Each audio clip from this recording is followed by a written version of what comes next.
Hello, I'm Sahil Rahman in Doha. The main stories here on Al Jazeera. 30 million Americans are one step closer to being cared for properly if they get sick.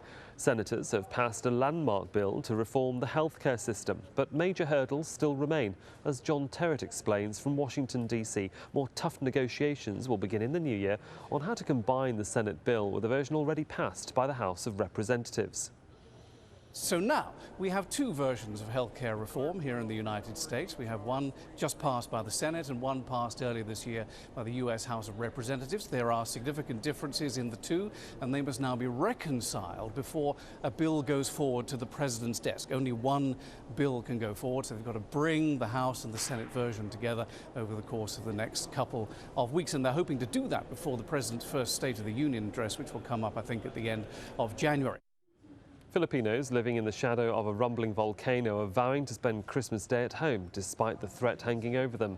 Mount Mayon is being rocked by big explosions and a devastating eruption is feared at any time.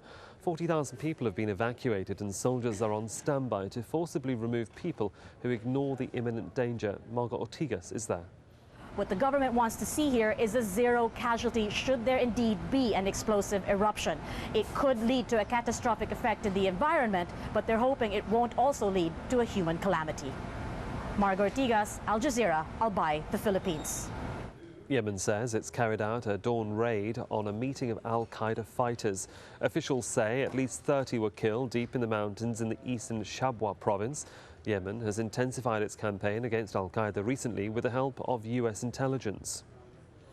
Al Jazeera has been aboard an unusual bus in India, which is taking the classroom to the children who stay away from traditional schools. Millions of children live on the streets and are destined to stay there for the rest of their lives because they don't get an education. For a lucky few in Mumbai, the education is coming to them. And you can find all the latest on those stories by logging on to our website at aljazeera.net/English. That's aljazeera.net/English. Bye for now.